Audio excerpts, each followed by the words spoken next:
Joined by Brad Keselowski, driver of the number 2 Miller Lite Ford, who qualified second for tomorrow's Duck Commander 500. Brad, you look a little disappointed there. Tony just edged you out at the end. Talk about your run, though. Yeah, I mean, of course, we're disappointed. We want to sit on the pole, but wasn't meant to be. Tony obviously put down a great lap there at the end, and I didn't see that one coming. I thought we had it, but that's why they do it this way. It's you know, really exciting. I think a lot of fun to watch, and it's, you know, quite honestly, it's a lot of fun to participate in this new format of qualifying. So came up short, but you know, we're still we still have a lot to be proud of. Still starting on the front row, and you know, we want to make that count. So hopefully we can pull that off. Did a lot of practice in race runs and not a lot of work in qualifying trims. So I guess that's a good omen for starting up front as well. So we'll take it and move on. Talk about how fast the speeds were there at the beginning. We had a lot of guys breaking the track record. Yeah, the lap that Kevin Harvick put down was just blinding fast. You know, quite honestly, after I saw his lap, I didn't think we had a shot at anything even close to the front. So, you know, it seemed like everybody kind of came to us to the second and third rounds. We just came up a tiny bit short, obviously, there with Tony's lap, but still, like I said, a heck of an effort. Go ahead and open up for questions. Bob Pockris over here. Bob, if you saw him. Bob Pockris, Sporting News.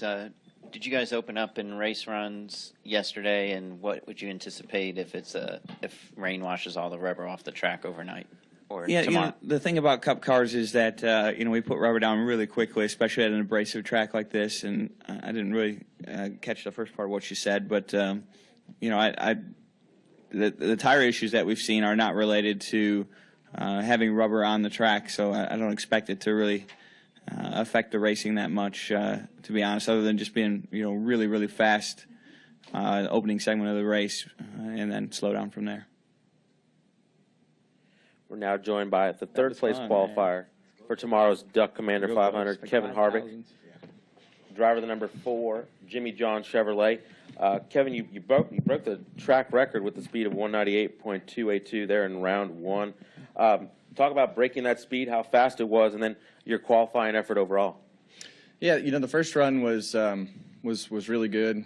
Car was just tight in all 3 runs, and as it progressed there, we just got tighter, and just didn't make a big enough swing to get it exactly where it needed to be. But for us, that's a big improvement on where we've been on qualifying day. So that's a good thing. And Tony capturing a pole is as good as it gets for the organization. So that's a huge improvement from where we've been as a company for the last several weeks.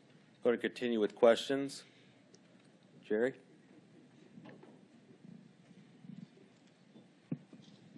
For Kevin, Jerry Fraley, the Dallas Morning News. Kevin, the team has 2 wins. The first team, you know, 2 wins. The team has 3 people in the final 12 today. What is, internally, is the team on an extreme upswing right now in all facets?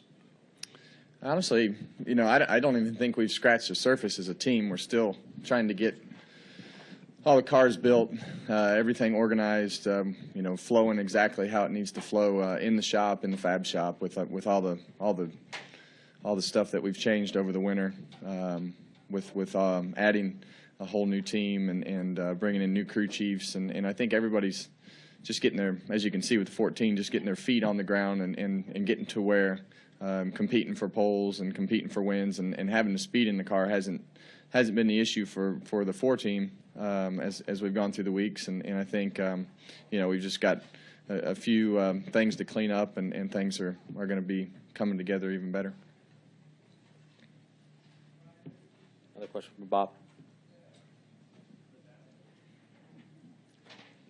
Bob Pockris, Sporting News. For Kevin, Tony struggled so much at Vegas the last mile and a half, and then saw pretty big improvement at California, and looks like even more improvement here. How is it just such a fine line from being off to being on right now with these cars, or is there something you see that they've done that really has kind of changed the game for them? You know, they had some pretty big mistakes at Las Vegas. Tony's on his game, as you can see. It's qualifying day, and Tony's on the pole. So when we can qualify good, everything's going good. It's just kind of the same thing as us. You know, you just got to clean up some of the mistakes, and they had a big mistake at Las Vegas, and you know, from the outside looking in, you just say, well, he ran bad. That's not the case.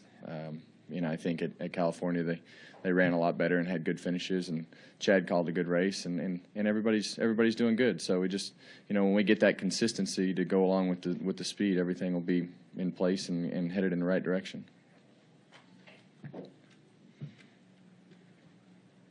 Any additional questions?